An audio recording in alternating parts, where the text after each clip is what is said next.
really like all these articles we got to talk about. So, you know, not every article on the Green Page is a winner, right? So there's an article all about Carrie Underwood and her dress, and you saw pretty pictures of the flowers they projected on her. Margot didn't show up today because she's protesting it. It's true. But, like, there was something else that was... It's a projector. Well, sure, but they're doing cool stuff with costumes. And that was actually something we saw, if you guys read the USITT Tech Expo one, so USITT Tech Expo, like we were all there, and you would know. Okay, so we all know what it is, right? Yeah. So the three prizes this year were like a video puppet, LED drapable fabric, which was kind of like the low-tech version of Carrie Underwood, so I thought that was kind of cool. And or then, even higher tech, depending on how you look at it. Yeah, probably. Yeah, you're right. It's probably higher tech than just a media projector pointed a white dress. Lower resolution, but yeah, you might be right. And then the flying rig. So we've all been to USITT. Some of us have entered Tech Expo. Some of us have seen it. What do you guys think about the Tech Expo? We were all here for the first time, so I have my things. But Tech Expo, what is it? I think what I love about theater, and I think a lot of the comments spoke to this, is that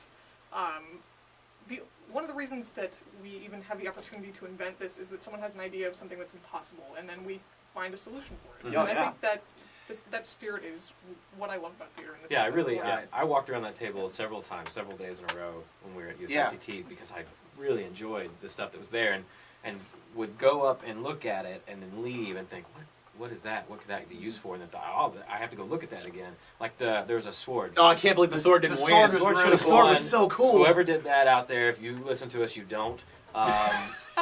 We really liked you. Yeah, really cool. That was a very cool design.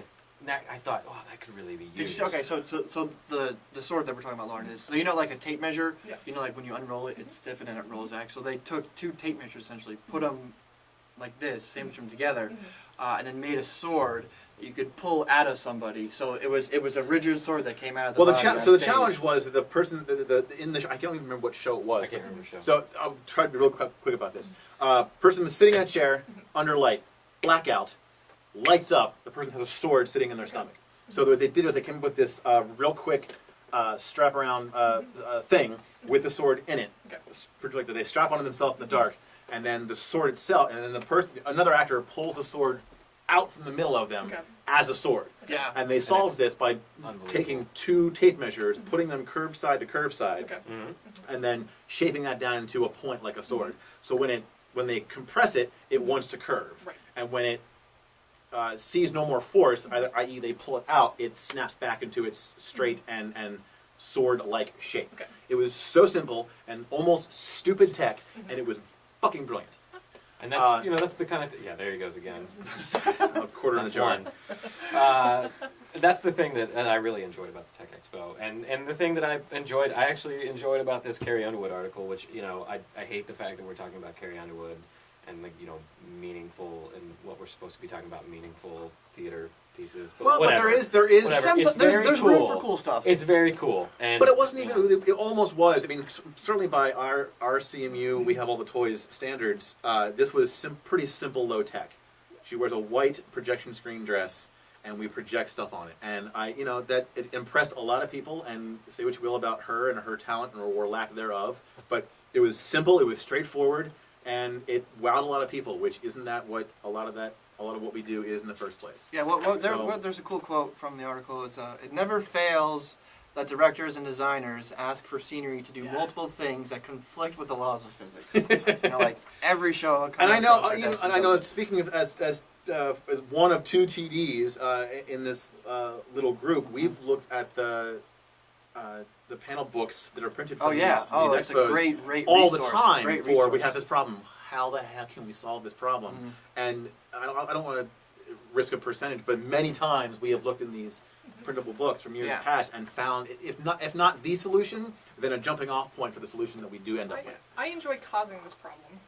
Yeah, you do. You know what? And even though we complain and we get all like upset about it, we enjoy solving it too. We love it. Don't for a second. That's why we got into this business. We didn't get into this business to build we're not making 4x8 flats all day long. But I also love that. I love that relationship. I love that I can say I want to do this stupid, crazy thing, and then we put our heads together and do it. Yeah, and as a graduate student and a soon-to-graduate graduate student going into the real world, I want more of these kinds of resources out there. I want more listservs or panels of people out there sharing these kinds of ideas all the time. I want to know everything, and I want to be able to say, hey, guys or girls, I found this really cool. I came up with this cool idea, or I took so and so's idea and I changed it around for this thing because I need to do it, and it's awesome, and you guys should use it. You have a chance to. I just want to know what happens when you have a deck winch that can only lift 300 pounds and you want it to lift 600 safely and travel across the stage. What do? Oh yeah, you won the Tech Expo. We are amongst an award winner, Matt Rowan. Matt Rowan, congratulations. Well done. Well done. Well done indeed. Well, thanks. Yeah, but okay, You're but, so humble as One well. quarter of the... no. Okay. So this is a great segue, right? So speaking of humility, USITT was awesome. I got to sit in a room and hear Neil Mazzella talk. So who is the founder of Hudson Scenic Studios, which is the pretty much the scene shop for theater. And so I got to hear him talk Especially twice in at New USITT. He was there because he was receiving the, Distinguished Achievement Award, which is kind of like a, you're awesome, we all think so, here's your award. You're really cool award. Come tell us about it. And so nice. it gave him this award, but he was so humble talking about it. He was like, thank you so much. I couldn't do it without everyone here. He gave a lot of great homage to the industry where he's been, how the industry exploded pretty much like in the last 20 years, right? So Right. Hudson was starting like in the 80s, and like every challenge is a new challenge, he said to him, because the industry is changing so fast, like we talked about the LEDs before. So he was there getting the award, and live design, which is why we're talking about it, interview with him, and so I was reminded by it. Any thoughts on Neil Mazzella? I mean, I kind of... I love the art. I mean, I love the interview. I love reading about interviews, and, Yeah. and that's I really enjoy profiles, learning about how people have made it in our business. I guess it's a sense of hope for me. Mm-hmm. that Oh, yeah. Maybe someday I will have made it. I don't expect to be Someday interviewed. someone will Yeah, like this was it's like a total rags to riches story, right? Yeah. So like he graduated college, moved to New York, like was an electrician, like unloading, like pushing boxes Yeah, here right. and there. Went to grad school to learn his craft. Moved to New York and started the set shop that builds 50% of all Broadway scenery. Yeah, Like, I mean, it's- wow. One of the biggest scene shops. Yeah. And can still at that point when he and his company are still building 50% of the theater that goes on in New York, can sit there and say, you know what, I didn't do this by myself. Here's all the people I can say off the top of my head that have helped me get here and have contributed to this. And I mean, I took the big. I think I said it, or someone said it just a few minutes ago, that you're only as good as the last show you do.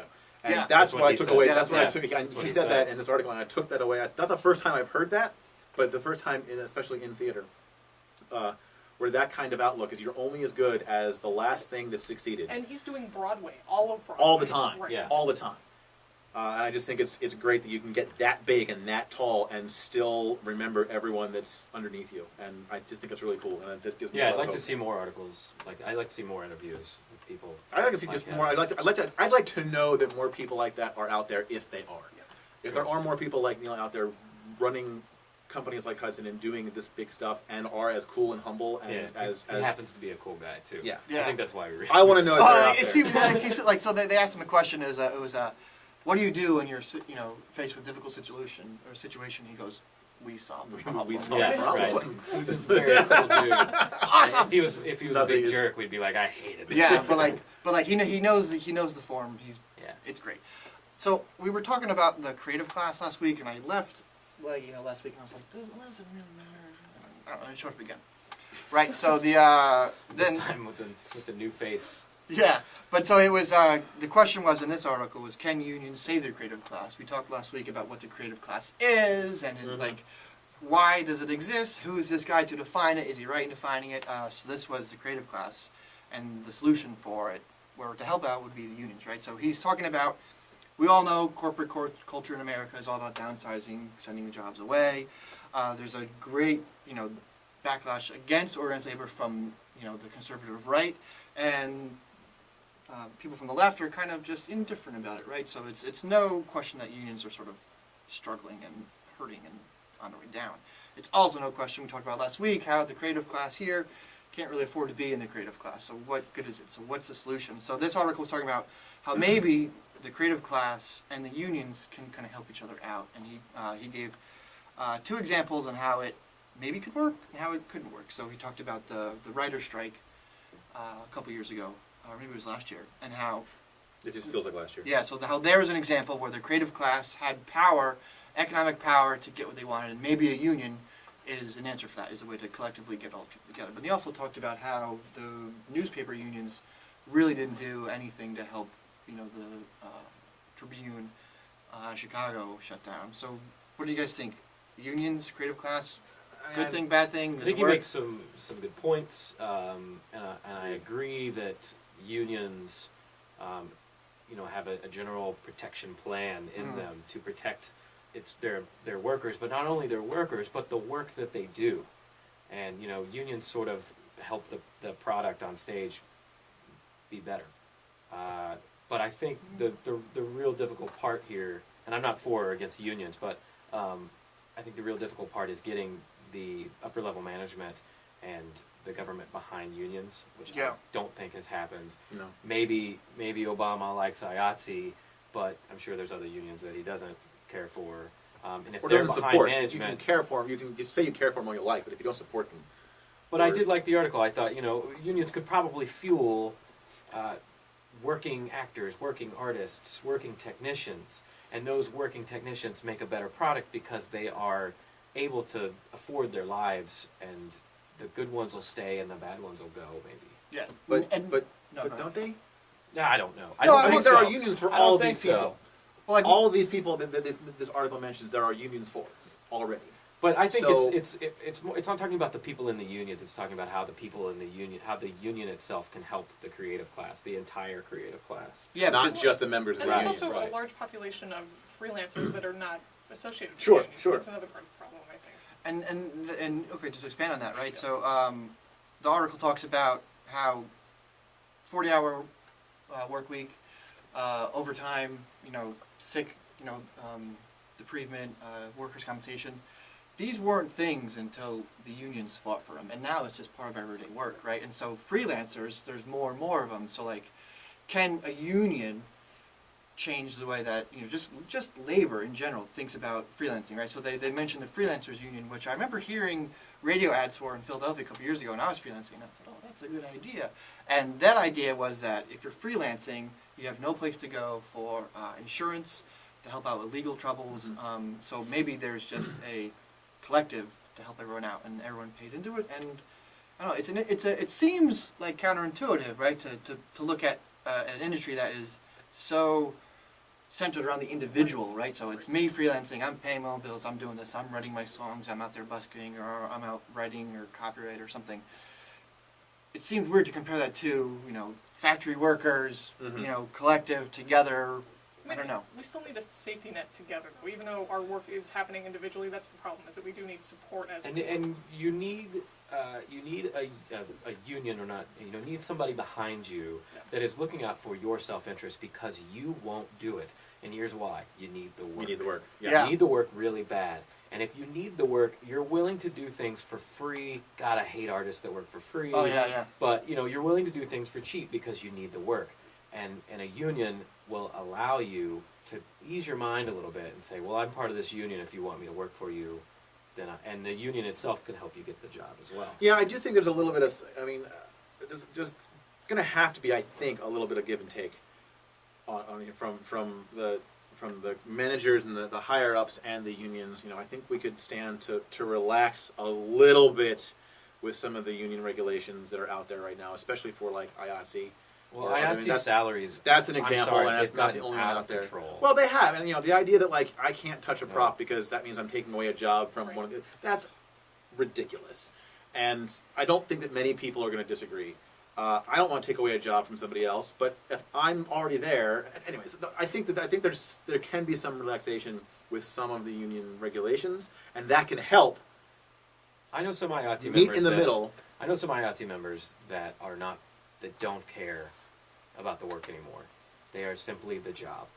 I come in, I push this thing, I leave, I go to the bar, or I push this thing, I leave, and I go home, Yeah. and they make a ton of money. Yeah. And okay, that's fine. I'm glad you make money. What I kind of want to see is, let's pull that back a little bit. Look, I know you've gotten used to this lifestyle of $250,000 a year. Can we please just say that doesn't make any sense at all? and pull that back just a little bit. No, we won't be able to do that because once you give somebody... Yeah, no one's going to want to say, "Oh, sure, I'll give back half my income." But Right. I think you can, and those people are going to have to be grandfathered, and we're going to have to suck it up for another couple of decades probably. But I do think that we can. There's going to be somewhere in the middle where all these factions, the government and the unions and the freelancers and everyone can meet in the middle and be a little socialist. I said it, and help everyone else. Especially with something as collaborative and as huggy-kissy as theater and the arts. But I this think all it needs to be that backing. way. This all needs It backing. all needs backing, and it needs to have It needs the money from the government. It needs money from independently wealthy people. and it needs from the private willingness from sector. everyone to maybe give up just a tiny bit. Not everything, not half your salary, not even maybe just a little bit. I don't even think Just it's a little. I think we're looking at it from the top down, and we should be looking from the bottom up, right? So like it's if you're a songwriter, you know, that's different than the local one stagehand who's been grandfathered in because, you know, his dad's dad, Yeah, you know, sure, threw sure. weight in that theater. So the problem with the creative class we talked about last week was the economic disparity that they see. You know, it's like they're creative, they want to start businesses, they want to work, their heart is in it, but they're not going to make any money. So a union might be someone to just get them all on the same page and figure out where the creative class is going. Maybe, right? So, because, I mean, socialist, yes, but we're still living in a capitalist society, and the article reminds us that we can't forget that unions want people to make money too, and, you know. So Sure, it's absolutely. not- I maybe I'm just bitter because I've been a freelancer for so long that, you know, I had to suck it up for so long and do multiple jobs, or sometimes, you know, work for, if not free, for sure as heck felt like free. That I don't know. Yeah. I'm with To you. a degree, I feel like playing devil's advocate and saying, "Suck it up. You're an artist. You chose to be a singer-songwriter." Oh, that's awful. Jake, Yeah, you're I not I don't know. friendly I don't know. I anymore. mean, I don't necessarily feel that way, but there's something to that side of it. That we can't all make the same. We can't all We can all it. make it. Exactly. can all make I'm it. with you on that. Yeah, but we with should you get on paid that. for our work. We should get paid for our work, and we should be protected. Yeah.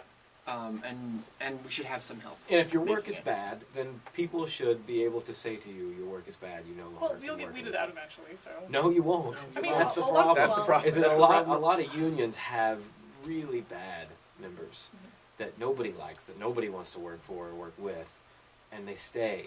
And they're you go- protected from being removed. They're protected from Right. And So I mean, that's one of my key issues. But if it's bad, it's bad. Let it be bad and let them go away, because not everybody can make it. Darwinism We has to need- work. We need bankers. We need all these other fields too. So Well, on that down On that note- high note, Yeah. let's. Bummer. Jeez. I think we talked about all the fun stuff, guys. okay. Right? Did I miss anything? I think that's it. I think I'm out.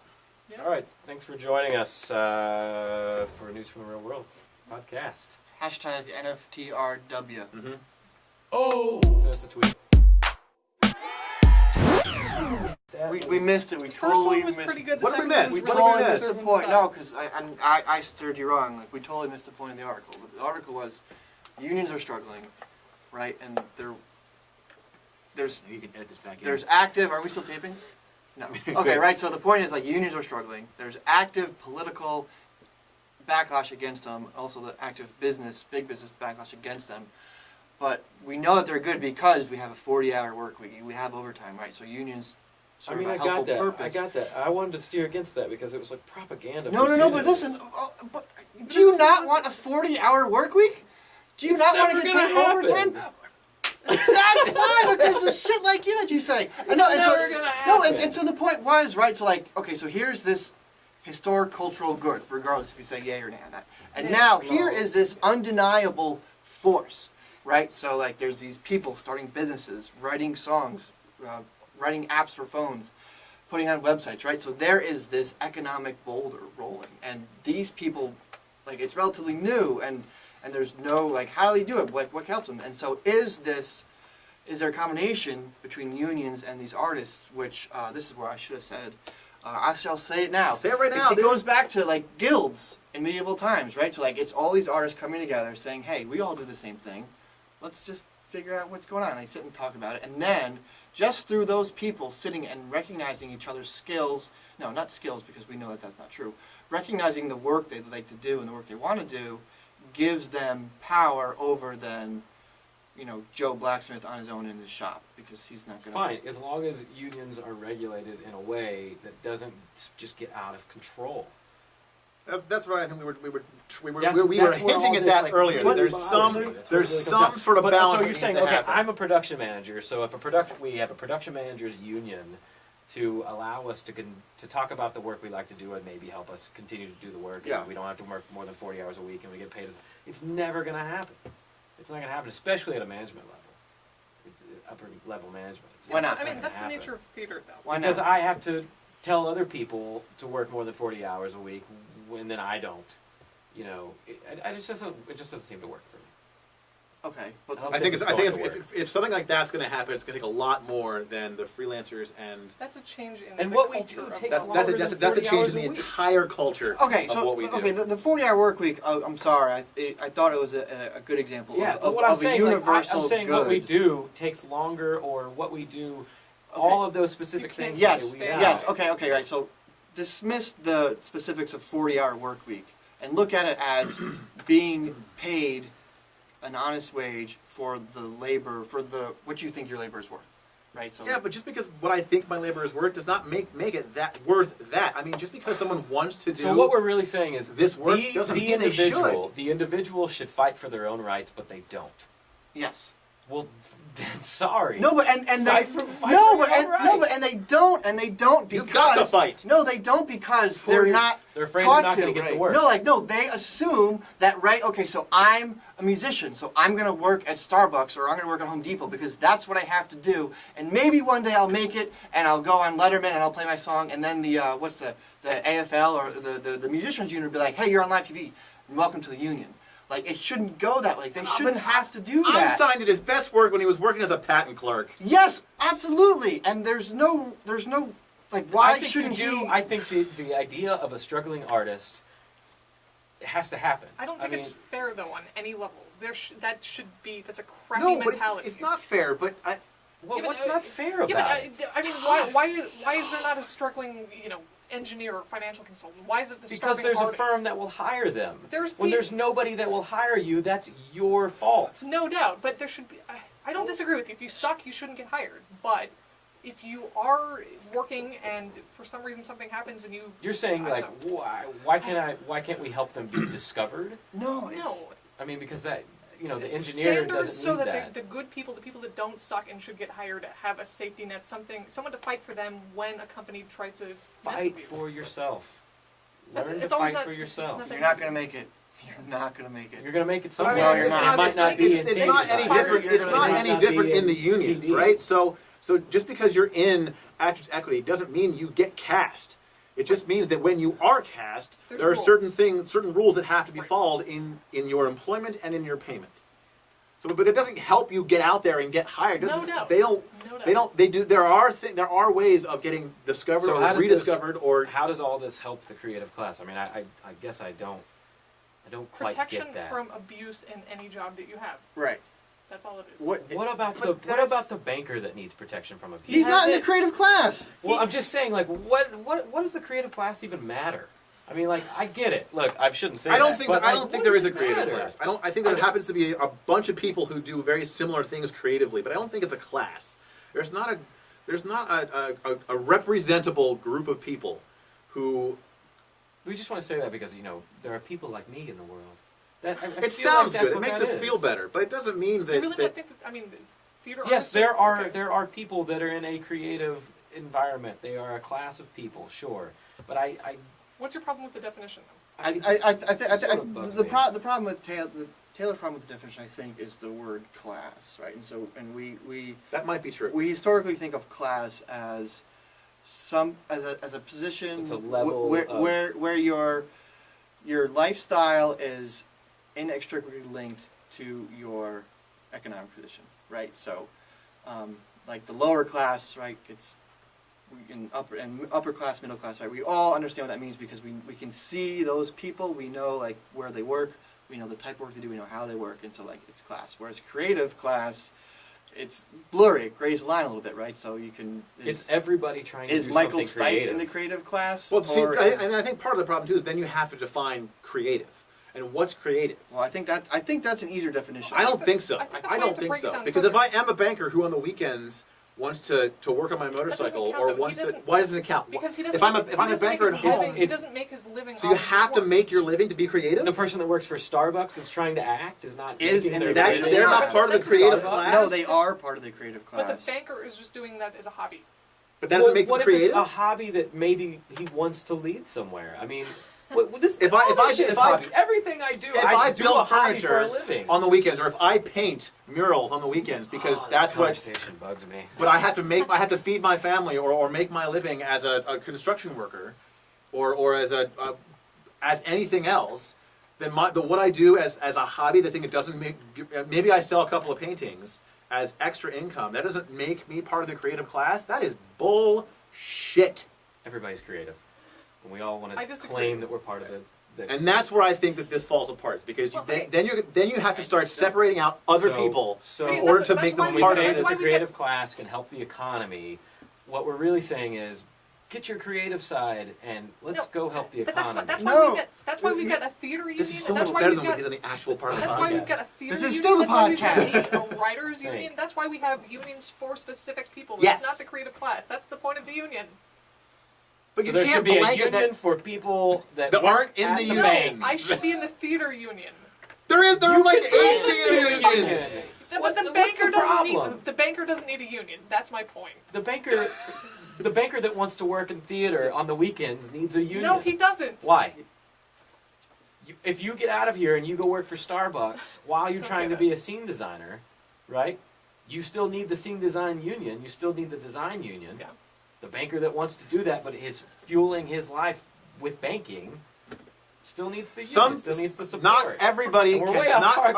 no, we're We're way not. off We're target. not. We're not nearly as off as you think we are. No, not we are. everybody. We are. Not everybody can make a living doing what they want to do. That Sorry. fucking sucks. Yeah, it does It's suck. true, man. Why wouldn't you Live do with it, something Jake. to help that? Why wouldn't you endorse something to make that so? Because it's impossible. No, it's not. So it cannot Jinx. work. It cannot. Lauren can't be jinxed.